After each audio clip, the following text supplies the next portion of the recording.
Good morning दोस्तों, नमस्कार नमस्कार नमस्कार बेटे।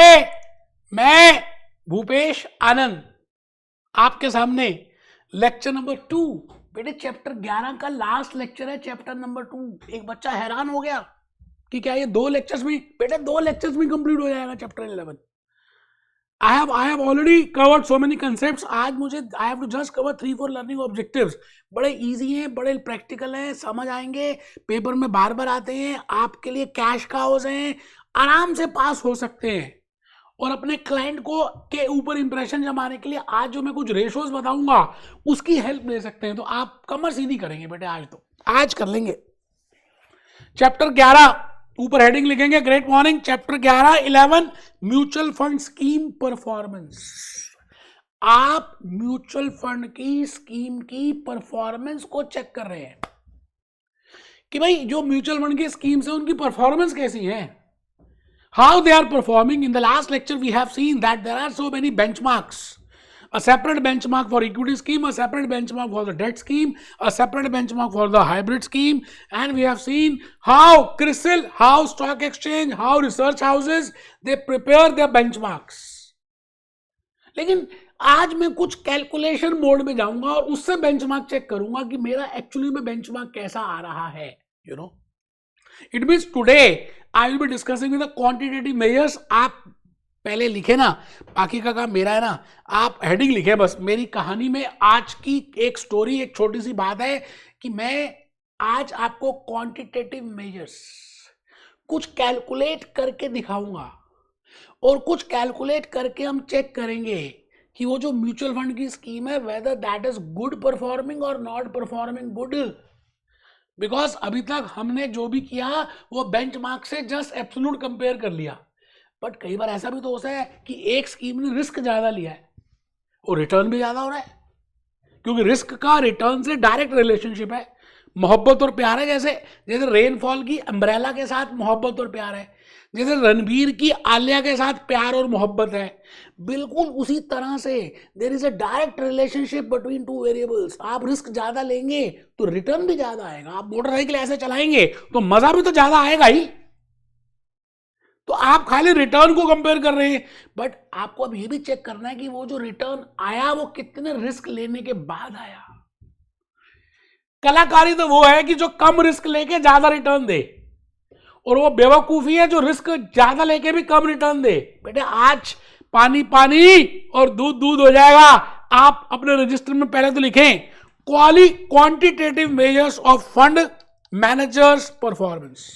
It means I want to find out whether this AMC company, whether this fund manager is doing good or not. And on the basis of quantitative measures, I will be using some quantitative measures. And when I say quantitative measures, I can bifurcate into 2 parts. मैं उनको 2 parts में भाग कर सकता हूँ।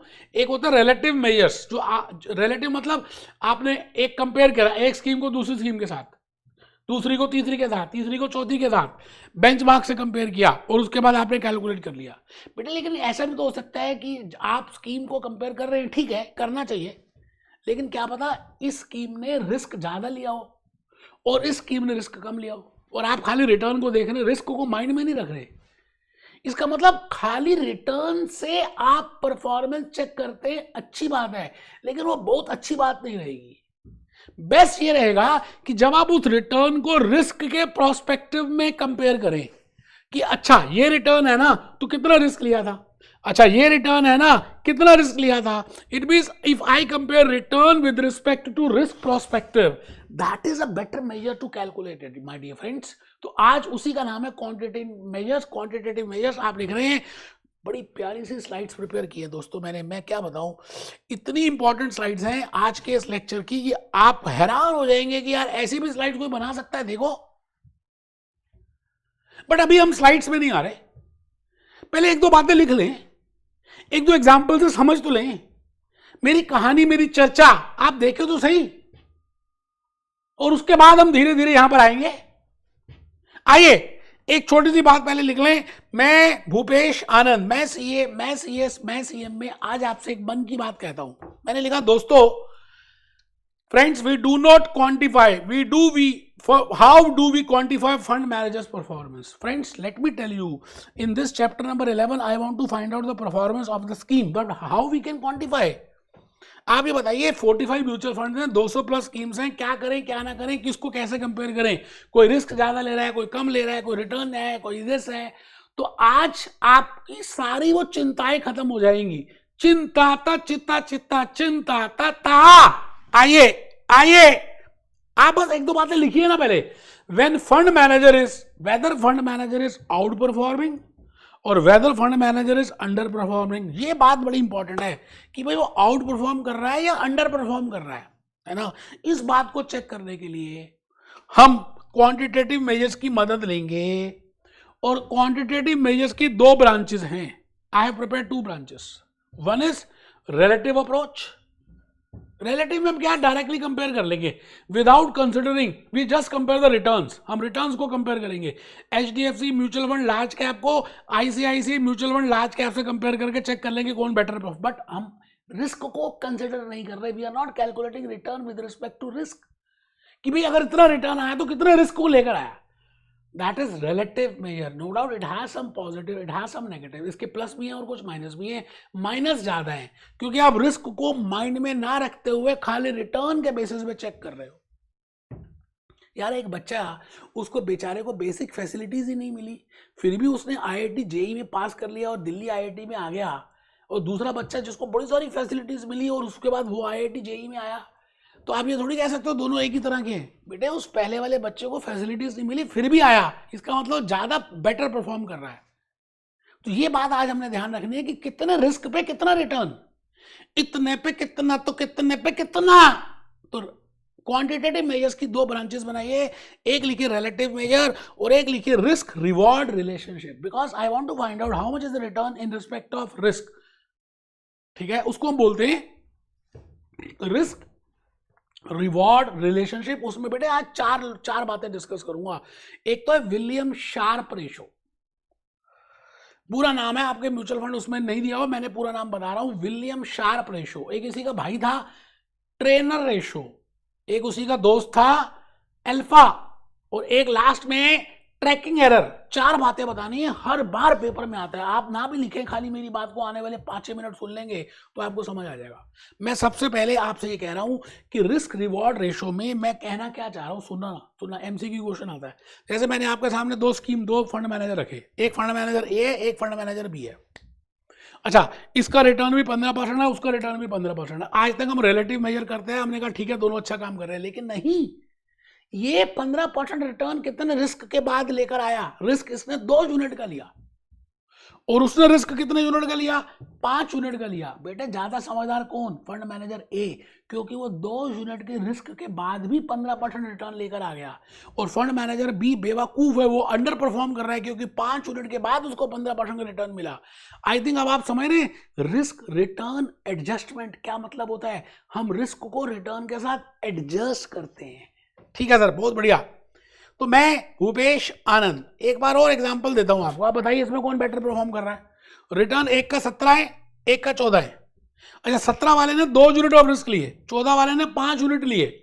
बेटे इसमें तो कहना ही क्या, बल्ले ही बल्ले, बल्ले ही बल्ले. कौन, मैनेजर ए ज्यादा अच्छा है, रिटर्न भी ज्यादा दे रहा है, रिस्क भी कम ले रहा है. क्या बात कर गए यार. तो आज के क्लास में मैं आपको रिस्क एडजस्टेड रिटर्न की, रिटर्न एडजस्टेड रिस्क या रिस्क एडजस्टेड रिटर्न, कुछ भी समझ लीजिए. पहली रेशो का नाम है शार्प, विलियम शार्प रेशो. बार बार 1 नंबर के एमसीक्यू में आपको आती है William Sharpe ratio. William sharp ने कहा कि इस दुनिया में 2 तरह की सिक्योरिटीज होती हैं. पहले सुनना,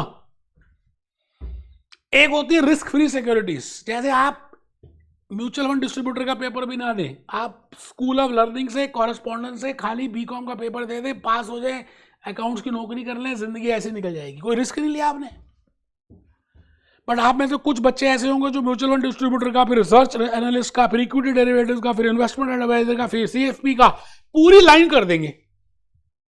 उन्होंने रिस्क ज्यादा लिया, उनको रिटर्न ज्यादा होगा. तो शार्प ये कहता है कि सिक्योरिटीज 2 तरह की होती हैं, एक होती है रिस्क फ्री और दूसरी होती है रिस्की. रिस्क फ्री कौन सी होती है, जैसे आपने पोस्ट ऑफिस में पैसे जमा करा दिए, आपने गवर्नमेंट सिक्योरिटीज खरीद ली, अब भाई साहब government securities sovereign securities purchase की, उसमें रिस्क होता ही नहीं है, रिटर्न कम मिलेगा लेकिन रिस्क नहीं होता। पोस्ट ऑफिस सेविंग बैंक में रिटर्न कम मिलेगा, रिस्क नहीं होता। बैंक एफडी में रिटर्न कम मिलेगा, रिस्क नहीं होता। ट्रेजरी बिल्स में रिटर्न कम मिलेगा, रिस्क नहीं होता। इट मींस आप दो जगह इन्वेस्ट कर सकते हैं, एक तो रिस्की में और एक रिस्क में। रिस्क फ्री में, रिस्क फ्री में रिटर्न कम आएगा लेकिन रिस्क होगा ही नहीं, standard deviation will be zero. But if you want to take, if you want to have a desire to have more return, then you will be enter into, you will be having more risk, and when you enter into more risk then you will be getting more return। तो जो return मान लेते हैं FD में 6% का मिलेगा तो वो रिस्क फ्री है, बट अगर आप रिस्क की सिक्योरिटी में डालते हैं तो रिस्क ज्यादा लेने की वजह से, उस लालच की वजह से, उस रिस्क की वजह से आपको 6 से ज्यादा मिलेगा। मैं मान लेता हूं 9% मिलेगा। तो risk return from security will be 9% and return from risk free will be 6%।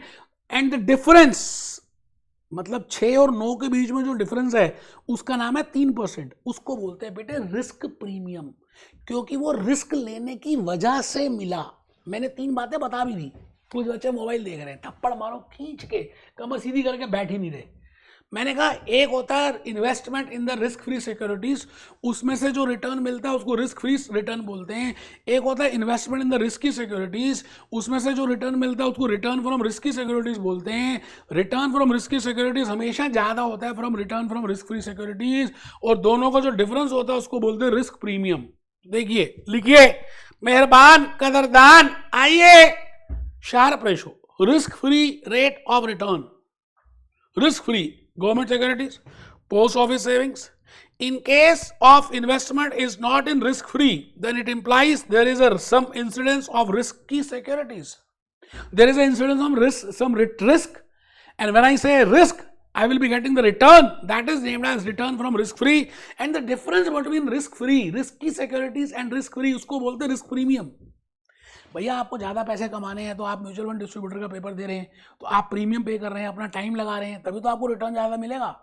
तो RS मतलब return from risky minus return from risk free, उन दोनों का डिफरेंस को बोलते हैं रिस्क प्रीमियम। मैंने वो लिख दिया। एग्जाम्पल देखिए, रिस्क फ्री का रिटर्न है 7%, स्कीम से आ रहा है 10%, डिफरेंस आ गया 3%। रिस्क प्रीमियम हो गया 3%, रिटर्न फ्रॉम सिक्योरिटी हो गया 10%, रिस्क फ्री हो गया 7%। अब धीरे धीरे मैं शार्प रेशो के फॉर्मूले की तरफ आ रहा हूं। अभी तो बेस बना रहा हूं क्योंकि बेबी को बेस पसंद है। तो अब शार्प रेशो ने कहा एक फॉर्मूला सुन लो दुनिया के लोगों, ये जो एक्स्ट्रा रिटर्न ले रहे हो, ये जो एक्स्ट्रा रिटर्न ले रहे हो, इसकी वजह से एक्स्ट्रा रिस्क भी तो हुआ। Extra return with respect to extra risk, and risk is calculated with the help of standard deviation। तो फॉर्मूला क्या बना, extra return means risk premium, it means return from risky minus return from risk free upon standard deviation. ये आ गया बेटे, ये आ गया, ये आ गया, ये आ गया मेरे बेटे शार्प रेशो। 4 आ गया मान लेते हैं। ऊपर वाले फॉर्मूले देखिए आप करिए, मान लेते हैं स्टैंडर्ड डेविएशन 0.5% दी हुई थी आपको, ऐसा भी मान के चल रहे हैं। तो 17 में से 10 में से 7 चले गए, 3 divided by 0.5 is equal to 4। मैं कहता हूं जी 4 आ गया। 4 का मतलब समझ लो दुनिया वालों, 4 का मतलब है कि it implies 1 unit of risk, how much is the return. It means 1 unit of risk, क्योंकि हमने बेस डिनोमिनेटर में रिस्क लिया, डिनोमिनेटर में स्टैंडर्ड डेविएशन ली, तो जो बेस होता है वो 1 होता है। इसका मतलब हर 1 के ऊपर 4 का रिटर्न है। तो जैसे मैंने नीचे एग्जांपल लिखा शार्प रेशो में, मान लेते हैं किसी एक म्यूचुअल फंड मैनेजर की रिस्क शार्प रेशो आ रही है 4 और दूसरे की आती है 6। इसका मतलब हर 1 यूनिट ऑफ रिस्क के पीछे 4 है रिटर्न, हर 1 के पीछे 6 है। इसका मतलब आ गले लग जा, बी ज्यादा अच्छा है क्योंकि वो 1 यूनिट ऑफ रिस्क में 6 का रिटर्न दे रहा है। 1 कम अच्छा है क्योंकि वो 1 यूनिट में 4 का रिटर्न दे रहा है। आ गले लग जा, higher the Sharpe ratio better it is. इसको बोलते हैं शार्प रेशो। लेकिन बेटे शार्प रेशो ने एक कमी करी है, अभी देखेंगे। पहले ऐसा करते हैं, थोड़ी सी स्लाइड देखनी है तो देख सकते हैं बेटे आप। मैं आ रहा हूं, मैं आ गया बेटे। ये देखो बेटे, Sharpe ratio is used to calculate a scheme return और fund return earned in the excess of risk free considering this. ये कराते हैं साहब, बाकी सब बस ऐसे ही पढ़ के बता देते हैं बेटे। कोई एग्जाम्पल नहीं, कोई मजाक नहीं, कोई रियल टाइम नहीं, कोई लाइफ नहीं, कोई बॉडी लैंग्वेज नहीं, कोई एनर्जी नहीं। यार आप मरे मरे पढ़ रहे हो हैं। आप मेरी क्लास में सो ही नहीं सकते, थप्पड़ मारूंगा खींच के अगर सोए तो। ये फॉर्मूला मैंने तो फॉर्मूला डिराइव करके दिखाया है। एक ना विलियम शार्प का दोस्त था ट्रेनोर, जैसे मैंने लास्ट लेक्चर में बताया था, total risk is equal to systematic risk plus unsystematic risk. फिर मैंने कहा था अनसिस्टमैटिक रिस्क का मतलब है डाइवर्सिफाइबल रिस्क। फिर मैंने कहा था that type of risk which can be controlled, that kind of risk which can be minimised. तो मैंने कहा था it is the only which is important is systematic risk and systematic risk is calculated with help of beta. तो ट्रेन्योर ने कहा कि भाई ये बात तो चलो समझ आती है, return from security minus return from the risk free is equal to risk premium, but हम इसको with respect to standard deviation नहीं पढ़ेंगे, हम इसको पढ़ेंगे विद रिस्पेक्ट टू बीटा। तो आज आप थोड़ा सा एक पॉइंट लिखें, मैं और बोलना शुरू करूंगा, मैं बोलूंगा Sharpe ratio is better for. अच्छा एक बात और सुनिए, एक नंबर का क्वेश्चन आएगा बेटे, जो शार्प रेशियो होती है जो इक्विटी स्कीम्स की है वो डेट स्कीम से कंपेयर नहीं कर सकते, हर किसी की अलग अलग होती है। Sharpe ratio of equity scheme can not be compared with Sharpe ratio of debt scheme, पहली 1 नंबर का आ सकता है। दूसरा, higher the Sharpe ratio better it is और lower the Sharpe ratio better it is, higher the Sharpe ratio better it is. अच्छा, Sharpe ratio considers total risk और only systematic risk total risk. Treynor भाई साहब जो है ना वो ले रहे हैं खाली सिस्टमैटिक रिस्क और उसको के लिए वो कैलकुलेट कर सकते हैं बीटा से। तो उनका फॉर्मूला बड़ा सिंपल सा है, return from security minus return from risk free upon beta. Check करिए, न्यूमरेटर सेम ही है, beta higher the ratio better it is, बिल्कुल वही है। लेकिन एक बात समझनी है, जो 1 नंबर का क्वेश्चन आएगा बेटे, ये ट्रेन्योर जो है ना मार्केट की बात कर रहा है, इसका मतलब ये ज्यादा बेस्ट रहेगा डाइवर्सिफाइड स्कीम्स में। तो ये बात लिखिए पहले, beta is more relevant for diversified equity schemes. Beta beta beta beta beta is more relevant for diversified equity schemes, therefore tenure ratio is more relevant for, ये 1 नंबर का question आएगा।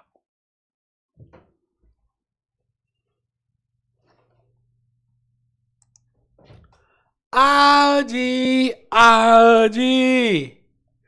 दिल से दिल लगाओ जी। मैंने लिख दिया ये Treynor ratio is used to calculate portfolio scheme return earned in excess of risk free considering beta as a measure of volatility upon beta. Next है जी जॉनसन्स अल्फा, बड़ा प्यारा सा मॉडल है, बड़ा इंपॉर्टेंट है। ये कहता है कि अगर आप इतनी चीनी डालते हो शरबत में तो इतना मीठा होना चाहिए।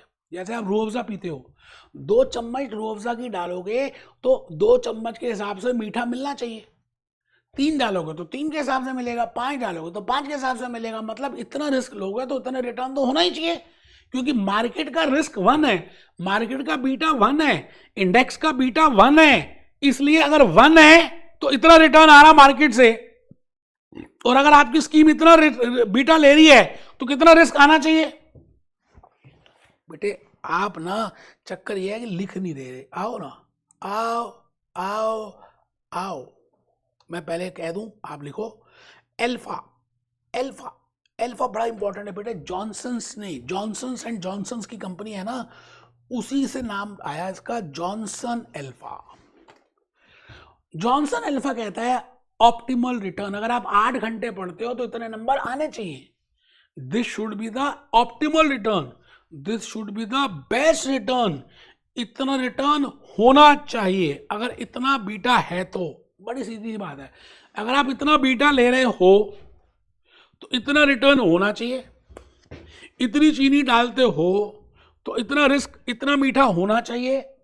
इसका मतलब इतना रिस्क लेते हो इतना रिटर्न होना चाहिए। जैसे मार्केट का रिस्क 1 है, मार्केट का बीटा 1 है, इंडेक्स का बीटा 1 है, तो मैंने वो बात लिखी है, beta of market is equal to 1। सब लिखो, 1 नंबर का क्वेश्चन आएगा, बीटा ऑफ मार्केट इज 1। बेटे जो बेस लेते हैं वो 1 या 100 होता है, सीधी सी बात। तो beta of market is 1, return of market और इंडेक्स मान लेते हैं बीटा 1 है और मार्केट का इंडेक्स का रिटर्न आ रहा है 10%। इसका मतलब एक बीटा पे 10% का रिटर्न मार्केट में आ रहा है। और अगर आपकी स्कीम का बीटा 1.2 है तो आपका रिटर्न कम से कम 12% आना चाहिए। भाई एक में 10 है तो 1.2 में 12 होना चाहिए। इसका मतलब 12 का मतलब है this should be the optimum return, this should be the return जो होना चाहिए। बट अगर एक्चुअली में आपका 15% रिटर्न आ रहा है उस स्कीम का, होना चाहिए था 12, इसका मतलब 12 और 15 का अंतर है 3। It means that 3% is alpha. आप पहले लिख लो बेटे, लिख लो बेटे, बड़ी प्यारी प्यारी बातें बता रहा हूं। Then optimum return should be 12%। आप देखो ना, मैंने लिखा beta of market is 1, return of market index is 12 is 10। इफ HDFC scheme has a beta of 1.2, cross multiply कर सकते हैं, 1 है तो 10, 1.2 है तो 12 होना चाहिए, ठीक है। विच स्कीम 12 होना चाहिए, ठीक है जी। इफ एक्चुअल रिटर्न, मान लेते हैं एक्चुअल रिटर्न म्यूचुअल फंड का 15% है उसी स्कीम का 1.2 के बाद, इसका मतलब एक्सेस रिटर्न है 3%। बेटा इस 3% को बोलते हैं positive alpha. This is named as positive alpha. It means we can have a negative alpha also. It means actual return minus optimum return will be equal to alpha. Actual return जैसे यहां पे 15% है, optimum return यहां पे 12% है, तो actual में से ऑप्टिमल कम करते हैं तो 3% आ गया, इसको बोलते हैं alpha. Alpha can be positive और alpha can be negative. I think आप समझ पा रहे हैं जो मैं कहना चाह रहा हूं। मैं भूपेश आनंद आ गया जी दोबारा से स्लाइड में। आओ आओ आओ, देख लो देख लो, जेनसन्स अल्फा मैंने बता दिया, कैलकुलेशन भी चेक कर लीजिए आराम से। देखिए मैंने आपके लिए बनाई है शार्प रेशो, वैसे तो मैंने कैलकुलेट करके बताई है ना। शार्प रेशो में हम डिनोमिनेटर ये लेते हैं, ट्रेन्योर में बीटा लेते हैं। आप चेक करिए रिटर्न कितना है 12% और रिस्क फ्री है 6%, तो 12 माइनस 6 अपॉन 10, ये तो आ गया शार्प रेशो। और दूसरी स्कीम का 10 माइनस 6 अपॉन 15, ये आ गया दूसरी स्कीम का। ट्रेन्योर में न्यूमिनेटर सेम रहता है, डिनोमिनेटर में हम बीटा लेते हैं, ठीक है जी। मैं अब लास्ट पॉइंट में आ गया बेटे। 1 नंबर का क्वेश्चन बार बार आ रहा है, व्हाट इज ट्रैकिंग एरर, आपको पता होना चाहिए। मैंने अभी अभी आपको बताया कि we always compare in order to find out the performance with scheme index. हम बेंचमार्क से कंपेयर करेंगे। जैसे अभी अभी हमने कहा कि बेंचमार्क में 12% रिटर्न होना चाहिए और आपका रिटर्न आ रहा है 13% स्कीम का। It means the difference between benchmark and your scheme, उसको बोलते हैं ट्रैकिंग एरर। लिख ले, tracking error is a measure of consistency of outperformance of the fund manager relative to benchmark. Okay, tracking error is calculated as a standard deviation of excess of this formula is standard deviation of this. आराम से tracking error का मतलब आप समझ गए। मैं आखिरी पड़ाव पे हूं, आई थिंक आप समझ रहे हैं लॉजिकली, ठीक है। मैं एक बार वर्कबुक में आया था, आपको थोड़ा सा वो ज़्यादा समझ आ जाएगा। ये बेटे मैंने आज आपके लिए ये स्कीम्स बताई थी, ये हमने लास्ट क्लास में कर ली थी। और आज हमने 4 बातें डिस्कस की हैं, Sharpe ratio, Treynor ratio, alpha and tracking error. बेटे एक एक नंबर का क्वेश्चन आएगा, कैश का हुआ है, करके जाना है। मैं फिर रिपीट करता हूँ, मेरे जो आने वाले क्वेश्चंस की क्लासेस है वो भी कर लेना। मेरे हिसाब से चैप्टर 11 खत्म हो गया है, आपको इतना ही करना है। अब हम चैप्टर 12 में आएंगे, मुझे लगता है 1 या 2 लेक्चर्स में वो भी हो जाएगा। मोटा मोटी मैंने 99.99 जो बोला था वो निभाया। एक गाना मैंने आपके लिए निकाला है, आप देखना चाहें तो देखें बेटे, मुझे खुशी मिलेगी अगर आप देखोगे। ये ऑल इज वेल का एक गाना है जो भगवान मैं 100 रुपया पर मंथ चढ़ाऊंगा। भगवान मालती और संगीता को अपनी 9% मार्क्स लाओगे तो खड़ी वरना छड़ी, लिख लिख कर पड़ा हथेली पर अल्फा। बेटा मैं चाहता हूँ कि आप लाइफ जिए, म्यूचुअल फंड डिस्ट्रीब्यूटर बने, अपना क्लाइंट बेस बनाएं, लाइफ में जिए यार। छोटी सी तो लाइफ है, एंजॉय करें यार। मिलते हैं बेटे चैप्टर 12 में। Be happy, B jolly, B cheerful.